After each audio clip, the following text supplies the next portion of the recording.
오늘 캠페인 마지막 시간이 되는데요. 우리 사순절이 있을 때마다 우리 전교인 캠페인을 통해서 함께 책을 읽고 또 매주 우리 5주를 스트레이트로 우리 목장 모임을 통해서 많은 나눔들을 여러분이 갖고 계시고 또 교회에서 이렇게 목장 모임을 하고 있는 목장을 이렇게 제가 둘러보면서 고맙다라는 생각이 자꾸 들었어요. 여러분을 위한 이런 참 우리의 교회 공동체의 한 몸을 이루는 참 여러분들이 최선을 다하여 모임을 갖고 나누고 또 함께 웃고 또 때로는 함께 울어주고 서로에게 힘이 되어주는 모습을 보면서 참 감사하다는 생각이 들었습니다. 특히 우리 목자 부목자님들이 이 목장을 인도하시느라고 참 수고가 많으셨고 또 이에 모든 성도님들이 함께 연합하여서 모임에 최선을 다해 주신 모습을 보면서 감사를 드립니다. 매해 저희가 전교인 캠페인을 하지만 올해 저희가 선정한 철로 역정이라는 책이 오히려 우리들에게 더 많이 와 닿았고 인물적으로 이게 잘 이렇게 배정이 돼서 쓰여진 책이다 보니까 내가 어느 부류의 사람일까라는 것도 아마 여러분이 읽으시면서 내 나름대로 자기 자신을 돌아보고 또 이런 사람이 되야겠구나라는 생각도 하셨으리라고 생각이 됩니다.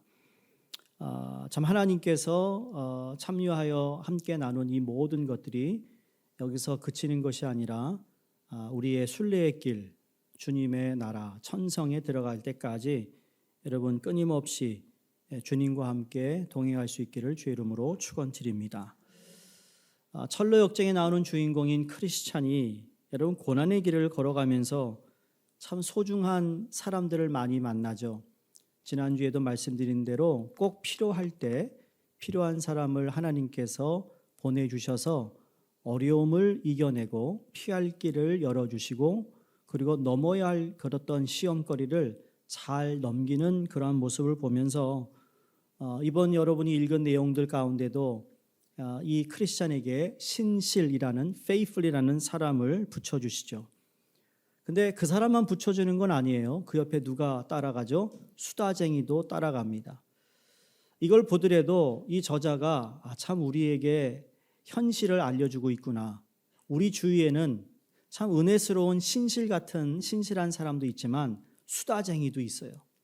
주님을 따라가는데 말만 살아있는 사람이죠. 신실이 그래서 속잖아요.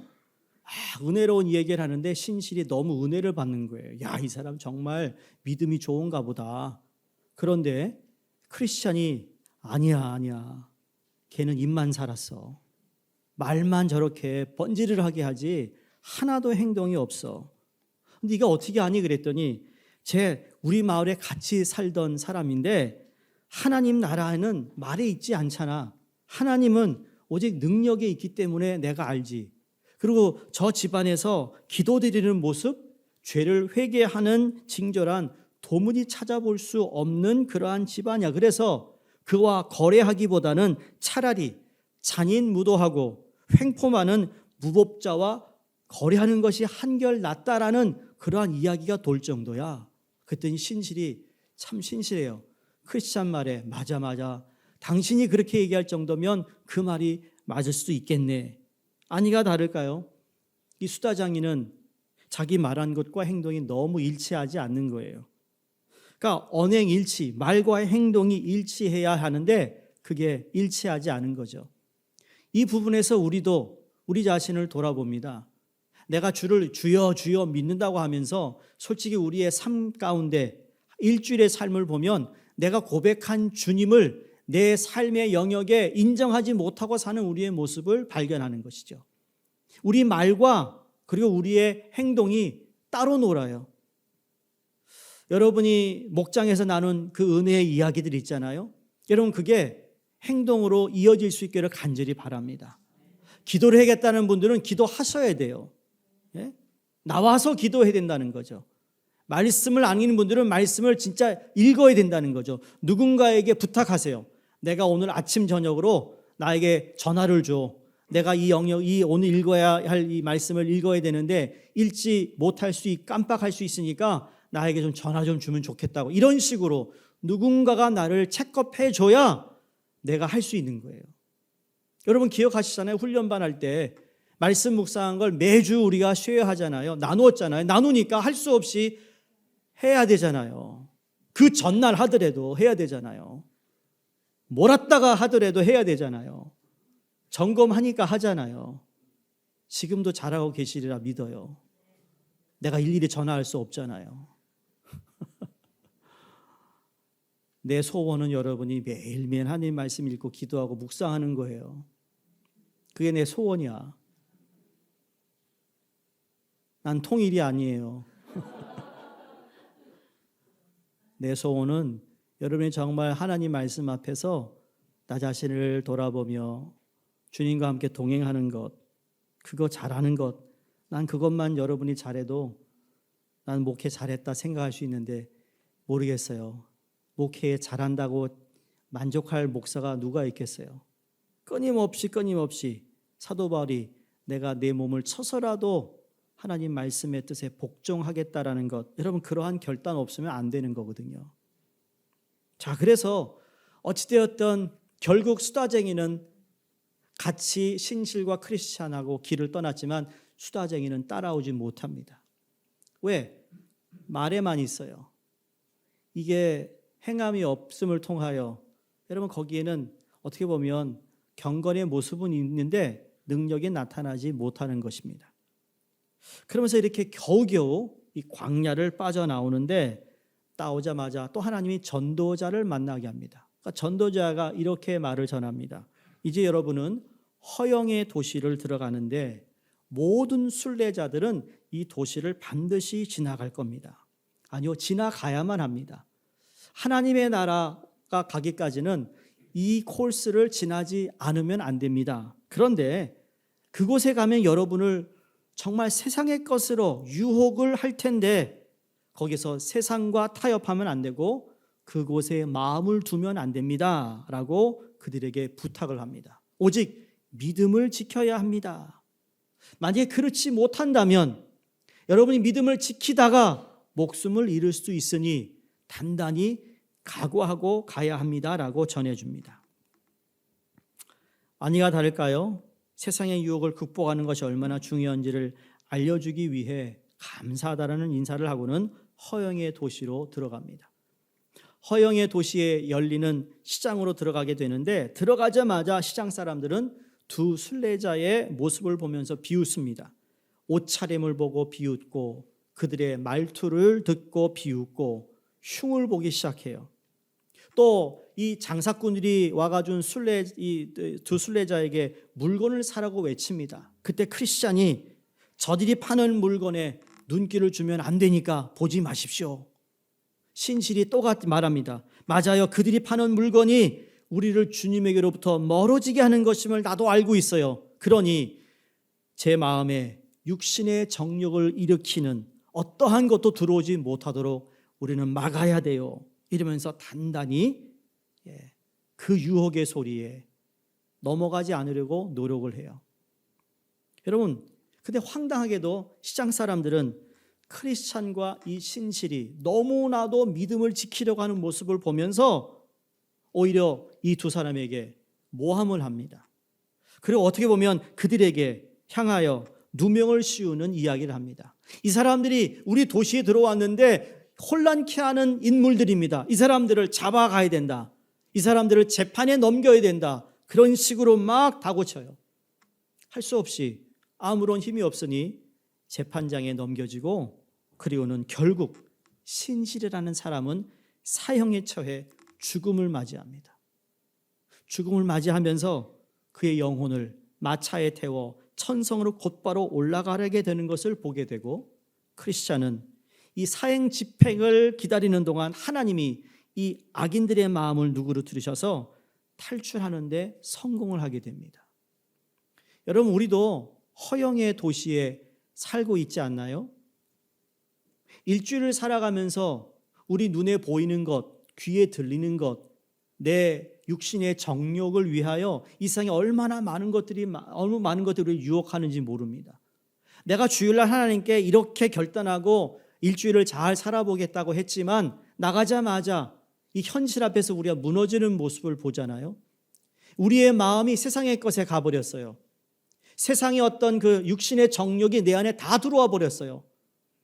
그러한 삶을 우리가 되풀이하며 살아가고 있다면 오늘 이 말씀을 통하 여러분 정말 우리가 이 세상에 속한 사람이 아니라는 것, 이 세상으로 부름을 받았지만 이 세상에 속한 사람이 아니다라는 사실을 다시 한번 여러분 확인하며 우리 믿음으로 이겨나갈 수 있기를 바랍니다. 여러분 이렇게 안타깝게 함께 이 순례길을 가던 신실이 죽음을 당하고 나니 얼마나 마음이 상했겠어요. 근데 하나님이 이때 또 누군가를 보내주는데 그 사람 이름이 소망입니다. 소망이라는 순례자를 만나 함께 천성을 향해 가게 되는 은혜를 입게 됩니다. 길게 제가 설명을 드릴 수 없지만 여러분이 책을 읽으셨으니까.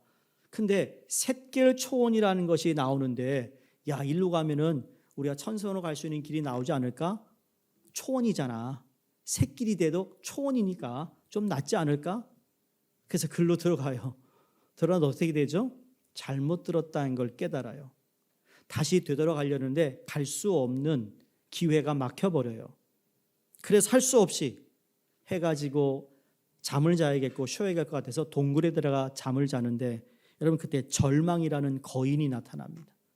절망이라는 거인이 이 두 사람을 잡아다가 지하 감옥에다가 다 그냥 넣고 맙니다. 근데 절망의 거인의 아내의 이름은 뭐라고요? 자포자기예요. 참 절망과 자포자기. 그 집안은 어떨까요? 아빠는 늘 절망의 얘기를 해. 엄마는 자포자기. 그 분위기를 한번 생각해 보세요. 힘들 거예요. 여러분 집안에 분위기 메이커 있죠? 여러분 집안에 항상 분위기 메이커가 있어요. 아주 엄한 아빠가 있는 집은요. 하다가 아빠 나타나면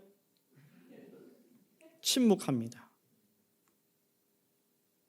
근데 누군가가 또 분위기 메이커가 있어요. 분위기 메이커. 어제도 제가 어느 젊은 가정에 신방을 갔는데 거기 분위기 메이커가 있더라고. 말을 얼마나 그렇게 잘하는지. 난 그래서 순해가지고 다 믿잖아요. 내가 한 말을. 난 이제 다 믿어요. 여러분 얘기하면 다 믿는다니까요. 그러니까 진실만 말하셔야 돼요. 미안합니다만 본인이 육아의 왕이래. 육아를 하는데 왕이래. 그래서 내가 좋게 들었어요. 참 육아를 잘 도와주는구나. 그런데 왕노릇 한다는 얘기였어요. 얼마나 내가 이거 참 내가 그렇다니까요. 어찌되었든 절망과 자포자기가 있는 이 집안에 갇힌 겁니다. 그러니 소망이 있어요. 소망이 함께 있지만 다 그냥 쇠사슬에 차여 있어요. 감옥에 들어가 있어요. 목숨을 구해줄 사람이 나타나지 않아요. 이때 크리스찬이 떠오르는 게 딱 하나 잊어버리고 있었던 게 있어요. 자기에게 열쇠 하나 있다라는 것을 깜빡 잊고 지금까지 왔어요. 근데 이 열쇠는 모든 문을 열 수 있는 열쇠인 거예요. 이게 이 책에서는 이 열쇠가 뭐냐? 기도라는 거였어요. 그동안 기도를 왜 하지 않았느냐라는 거였죠. 그러면서 이들이 밤새도록 기도합니다. 기도하고 난 후에 여러분 열쇠로 잠겼던 감옥 문을 열고 나오고요. 그 성에 있었던 모든 문을 다 열고는 마침내 성을 빠져나와 마지막 하나님이 그들을 위해 준비해 놓으신 천성에 도달함으로 이 책이 마감을 합니다. 여러분 크리스찬이 어떻게 순례의 길을 출발하게 되었는지 기억하시죠? 자기가 살고 있는 집이 지금 도시가 멸망의 도시라는 것을 깨닫고 난 다음에 시작된 것이 그의 순례의 길이었습니다. 여러분, 성경에서 멸망의 도시하면 떠오르는 도시가 있습니다. 어느 도시죠? 구약의 소돔과 고모라일 겁니다. 창세기 18장을 보시면 하나님께서 세 명의 천사의 모습으로 아브라함에게 나타나세요. 나타나서 이렇게 말합니다. 소돔과 고모라에서 들려오는 저 울부짖는 소리가 너무 크다. 그 안에서 사람들이 엄청난 죄를 저지르고 있다. 그래서 18장 21절에 새 번역 성경으로 제가 읽어드립니다. 이제 내가 내려가서 거기에서 벌어지는 모든 악한 일이 정말 나에게까지 들려온 울부짖음과 같은 것인지를 알아보겠다. 그러면서 23절에 그 사람들은 거기에서 떠나 소돔으로 갔으나 아브라함은 주 앞에 그대로 서 있다.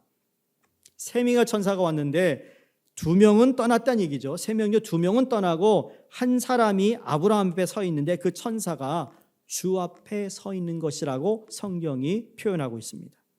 그러니까 구약에서는 하나님이 어떤 메시지를 보낼 때 천사를 보내기도 하시지만 하나님 자신이 천사로 나타나서 그들에게 말씀하실 때도 있는데 바로 오늘 천사 앞에 서 있는 아브라함은 바로 주님 앞에 서 있는 아브라함으로 우리에게 말씀해 주고 있습니다. 여기서 아브라함이 기도해요. 어떤 기도를 하는가 하면 우리가 긴 내용을 제가 좀 줄이면 의인이 50명 있으면 용서해 주시겠습니까? 그러면서 점점 숫자가 줄어들잖아요.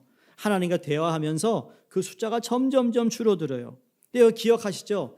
지난주에 모세와 여수아가 다르다고 그랬어요. 그렇죠? 근데 모세가 하나님께 기도한 것과 또 오늘 아브라함이 기도한 것과 보면 참 그 기도의 내용이나 또 기도하는 모습은 같을지 몰라도 누가 기도하느냐의 성격에 따라 다르다라는 거예요. 여러분, 아브라함의 성격은 어떤 것 같습니까? 아브라함이 대담한 것 같습니까? 소심한 것 같습니까? 소심해요? 어떻게 하세요? 소심할까요? 대담할까요? 믿음의 조상이니까 대담하다 생각할 수 있는데 그렇지 않아요. 아브라함 정말 소심해요. 소심해. 얼마나 소심했냐면 너무 무서운 일 앞에 자기 목숨을 위해 아내를 2번이나 팔았어요. 이렇게 소심해요. 아니, 그것도 20대랑 여인이랑 사는 것도 아니잖아요. 90살 먹은 아내를 팔 정도면 아브라함이 얼마나 소심했을까?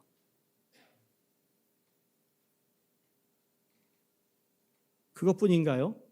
아내의 요구에 하갈을 첩으로 들이는 소심한 사람이에요. 근데 이 기도를 통해 그의 소심함이 다시 드러납니다. 창세기 18장에 주님, 기어이 의인을 악인들과 함께 쓸어버리시겠습니까? 소돔과 고모라를 위해 기도하면서 지금 아브라함의 머릿속에는 누가 있죠? 자기의 조카 롯의 가정이 있다라는 거예요. 그 소돔과 고모라의 땅을 먼저 조카가 가졌잖아요. 그리고 그 외의 땅을 아브라함이 이제 정착해서 살아가는데 하나님이 롯이 있는 곳을 소돔과 고모라를 멸망시키겠다 하니까 제일 먼저 떠오르는 것이 롯의 가정입니다. 아니, 그럼 솔직하게 하나님, 롯은 안 됩니다 라고 하면 되잖아요. 소심해가지고 말이죠. 하나님과 지금 50명, 40명, 여러분 기도할 때 정확히 얘기하세요. 돌려서 기도하지 마시고. 솔직히 여러분 정말 하나님 이거 이렇게 해 주셔야 됩니다 라고 할 거 있으면 하라는 얘기예요. 모세는 그렇게 했잖아요. 근데 성경을 보면 그 성 안에 의인 50명이 있는데요. 그럼 어떻게 하실 겁니까? 이러고 시작해서 하나님이 그때마다 그래 그렇게 하자. 아브라함이 또 하나님 그런데 하나님 5명이 모자라면 어떡하죠? 소심해서 하나님이 멸하지 않겠다. 그러면 40명 있으면 어떨까요? 멸하지 않겠다. 또 소심한 아브라함이 주님 노하지 마세요. 제가 말씀드린 거 꼭 허락해 주시면 좋겠는데 30명이면 어떻습니까? 하나님 뭐라 그러죠? 멸하지 않겠다 그럽니다. 또다시 소심한 아브라함이 감히 죽기 아래입니다. 20명을 찾으시면 안 되겠습니까? 하나님이 그래 그렇게 해라. 멸하지 않겠다. 그렇게 해서 이 소심한 아브라함 어디까지 내려가요? 주님 노하지 마세요. 면목이 없습니다만 한 번만 더 말씀드리면 안 될까요? 10명은 안 될까요? 하나님이 그래 10명을 찾아라. 멸망하지 않을게. 우리는 때로 이런 소심한 기도를 해요. 이번 주 내가 이렇게 이제 살겠습니다. 오늘 말씀을 듣고 나서 이제 이렇게 살겠습니다. 근데 월요일 날 그냥 스트라이크 아웃. 화요일 날 스트라이크 2. 수요일 날 스트라이크 3이 벌써 아웃된 거야. 그러니 목금토 3일을 그냥 허헉거리고 살다가 다시 주일날 와가지고 하나님 면목이 없습니다. 소심한 우리의 모습, 아브라함 모습이 우리의 모습 같아요. 여러분, 이러한 오고 간 대화의 결론이 무엇인가? 여러분, 무엇이라 생각하세요? 많은 경우 우리는 소돔과 고모라를 하나님께서 10명이 없어, 의인이 없어 멸망하셨다라는 것을 알고 있습니다. 틀린 말은 아닙니다. 근데 핵심 메시지는 하나님 어떻게 소돔과 고모라를 멸망하시게 했는가? 왜 그렇게 멸망하셨는가? 여러분, 그게 아니라 오히려 하나님이 얼마나 오래 참으셨는가를 우리가 발견해야 되는 거예요.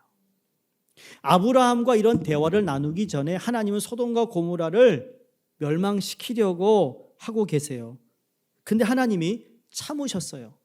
벌써 멸하셨어야 했는데 오래 참으셨다라는 겁니다. 하나님이 참고 또 참고 참으시다가 언제까지 참으셨는가? 심지어 의인이 10명도 안 되는 데까지 참으셨어요. 그래서 이제는 더 이상 참지 못하시고 소돔과 고모라를 멸망하실 수밖에 없었다라는 겁니다. 그래서 아브라함의 중보 기도, 소돔과 고모라를 위한 중보 기도에 우리가 알 수 있는 것은 하나님이 어떤 것을 멸하시기 전에는 정말 이렇게 오래 참으시는구나, 의인이 10명도 안 되는 데까지 참고 계시는가라는 것을 알 수 있다라는 거예요. 우리 하나님은 참으시는 하나님이에요. 여러분, 하나님 우리를 향해 얼마나 많이 참으셨어요. 여러분의 인생을 두고 봤을 때 하나님이 한두 번 참은 게 아니거든요. 하나님은 오래 참으세요. 근데 그 참는 기간 동안 하나님께 다시 돌아오라고 기회를 주고 있는 이 사실, 이 진리를 깨달아야 된다는 겁니다. 아직 여러분이 숨을 쉬고 살고 있다는 이야기는 하나님이 여러분을 향하여 참고 계시는 거예요. 내가 이렇게 하나님 말씀대로 살지 못함에도 불구하고 나에게 생명을 연장해 주시고 있는 하나님의 그 은혜에 감사할 수 있기를 바랍니다. 저희가 읽고 있는 철로 역정의 시작이 어떠했습니까?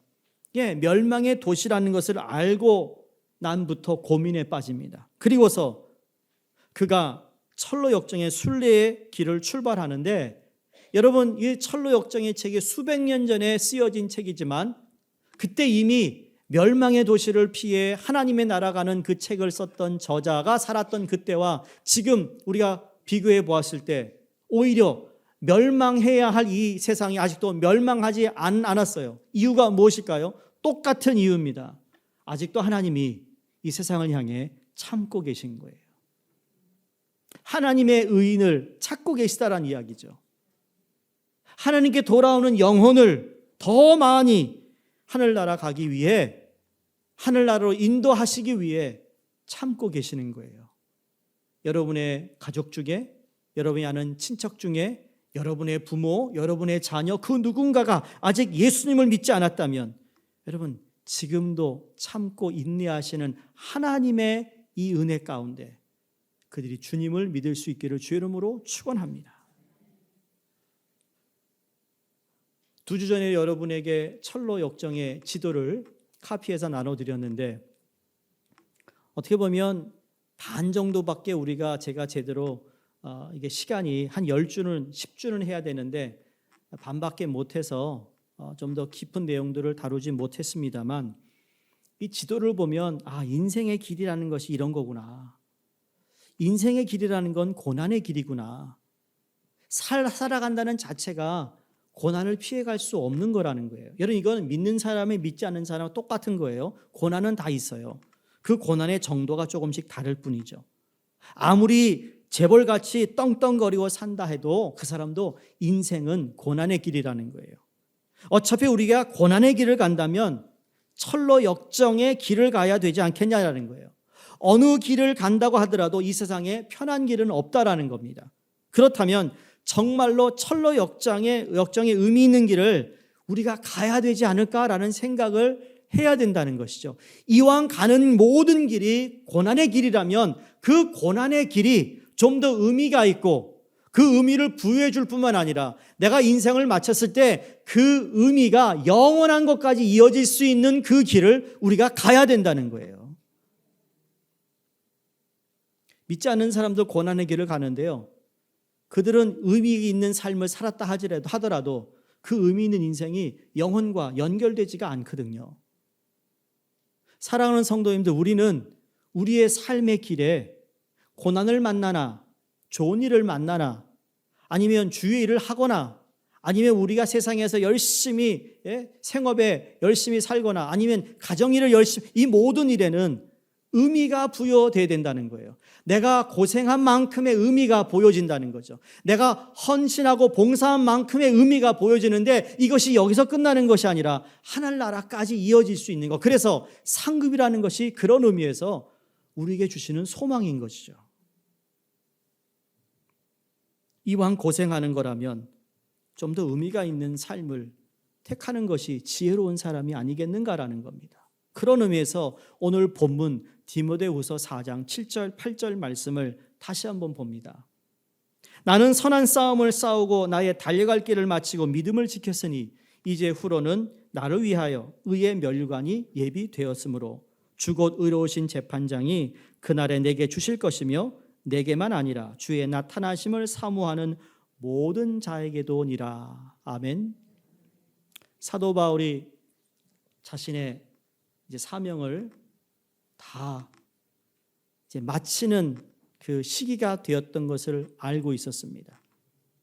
사람은요, 자기가 맡은 이 사명이 언제쯤 끝나는지 여러분 알 수 있는 것도 지혜입니다. 은혜로운 겁니다. 다시 말해 내가 언제 내려와야 되는지를 아는 것도 은혜라는 거예요. 내려올 줄 모르고 계속 그것을 유지하려고 할 때 그때 문제가 생기고 지금까지 쌓아놓았던 공로가 다 무너지는 이유가 바로 거기에 있어요. 그건 목회자도 그렇고 세상의 정치인도 그렇고 사업가도 그렇고 모든 인간의 삶에 보면 내려올 때를 알아야 된다는 거죠. 사도 바울이 이제 자기가 주의 사명을 감당하고 마지막 때가 언제인지를 알고 있었어요. 그러면서 사랑하는 자기의 아들 디모데에게, 영적 아들 디모데에게 오늘 이 말씀을 줍니다. 여기서 세 가지를 우리가 기억하고 우리가 마음속에 새겼으면 좋겠는데요. 우리 캠페인을 끝내면서 이 세 가지가 우리 마음속에, 우리 삶 가운데 늘 살아 역동할 수 있기를 바랍니다. 첫 번째로는 선한 싸움을 싸운다는 것은 여러분 위대한 경주를 완주한 것으로 해석할 수 있습니다. 선한 싸움을 싸운 바울은 디모데전서 6장 12절 이렇게 고백합니다. 믿음의 선한 싸움을 싸우라, 영생을 취하라. 이를 위하여 내가 부르심을 받았고 많은 증인 앞에서 선한 증거를 하였도다. 이렇게 디모데에게 권면해요. 바울은 자신이 전도했던 수많은 성도에게 말했던 것처럼 디모데에게도 믿음의 선한 싸움을 싸우라고 강조하고 있습니다. 선한 싸움이란 뭘까요? 여러분, 선한 싸움을 위해서는요, 규칙대로, 규칙을 잘 지켜야 되는 겁니다. 그 규칙은 하나님의 말씀이겠죠. 말씀에 의해 근거해 내가 선한 싸움을 싸우는 거예요. 선한 싸움은 또 뭘까요? 선으로 악을 이기는 것입니다. 악으로 악을 이기면 안 됩니다.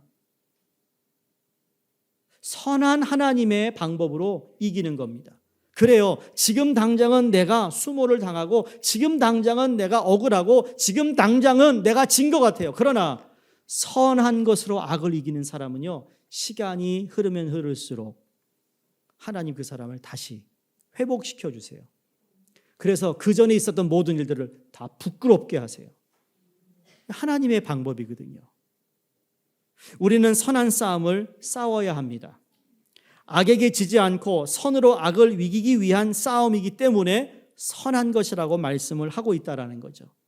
철로 역정의 크리스찬 이 인물도 악을 악으로 싸우지 않았습니다. 하나님의 뜻을 따라 믿음을 지켰어요. 하나님의 약속의 말씀을 의지하며 그가 그 길을 갔던 겁니다. 우리 예수님께서도 선한 싸움을 싸우셨고 사도 바울도 선한 싸움을 싸워 이겼습니다. 이런 겁니다. 오른뺨을 때리면 왼뺨도 돌려대는 것이에요. 속옷을 달라는 사람에게 겉옷을 주는 거예요. 오리를 가져가는 사람에게 심리를 동행해 주는 것이죠. 비록 돌에 맞고 공포와 핍박에 처해질 어떤 그 상황 속에서도 절대로 굴복하지 않습니다. 우리는 선한 싸움을 위해 받게 되는 고통, 환난, 핍박 등으로 여러분 그런 걸로 인해 실족하지 않아야 합니다.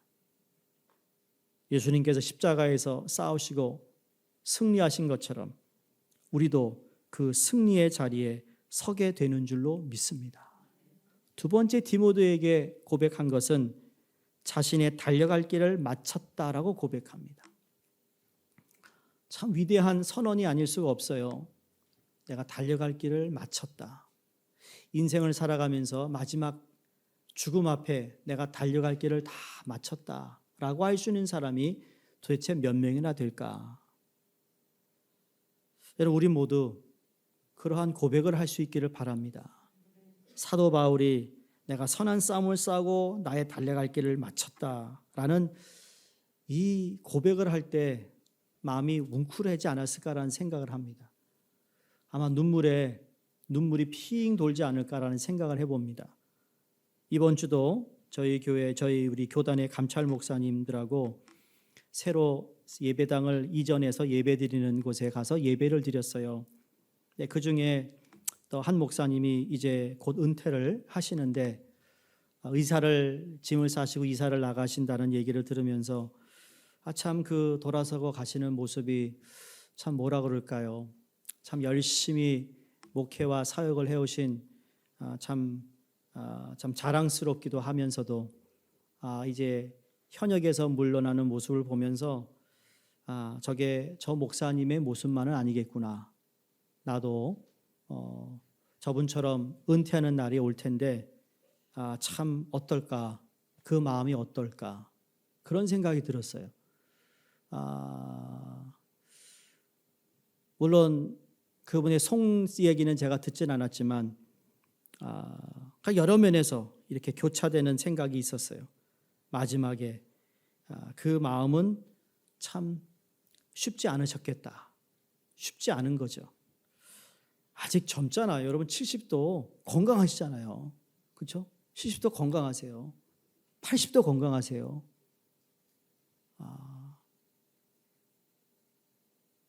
그러면서 그들에게 향했던 이 고백의 말씀이 그냥 자신의 달려갈 길을 마쳤다라는 건 그냥 쇼업이 아니라는 거예요.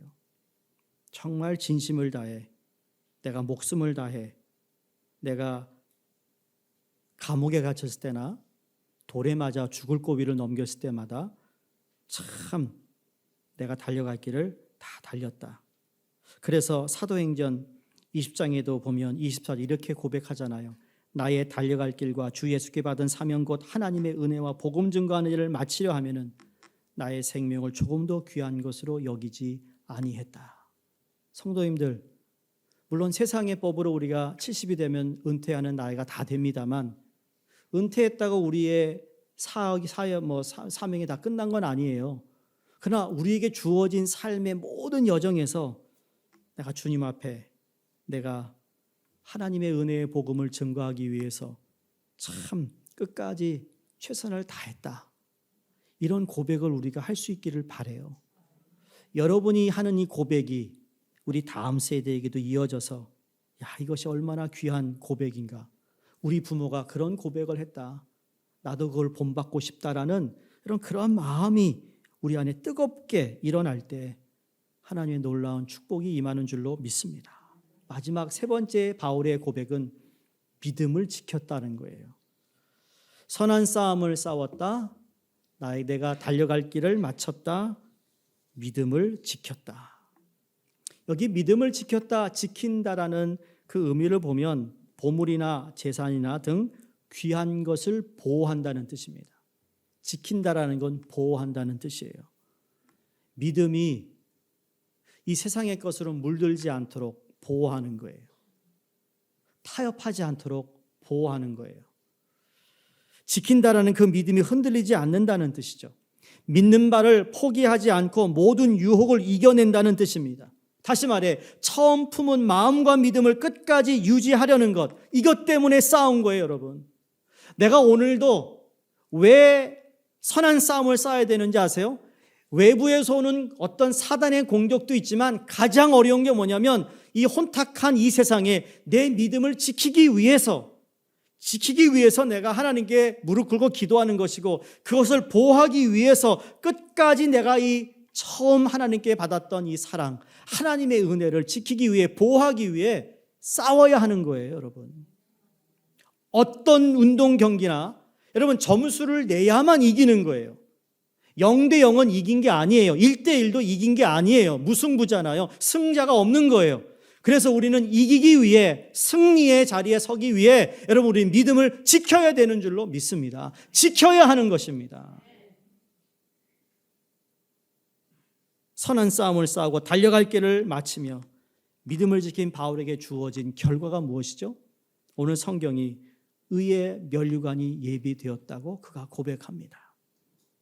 고난이었지만 의미 있는 길을 달려갔더니, 내가 믿음을 지켰더니 나를 위하여 하나님이 면류관을 준비하셨다. 아멘이십니까?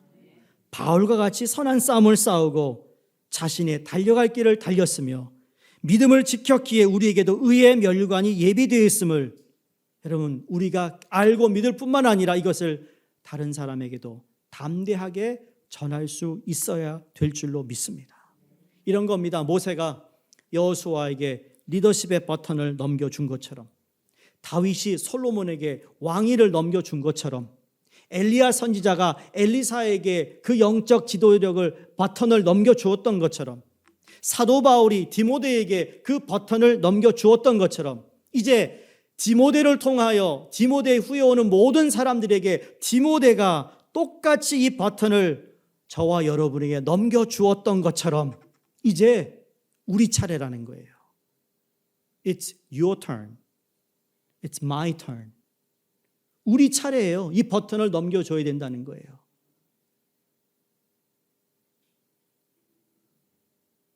근래에 한국인으로서 최초 쇼팽 콩쿠르 우승을 한 조성진 피아니스트가 있습니다. 들어보셨나요? 올해 나이 22살이래요. 6살 때부터 피아노를 쳤다고 합니다.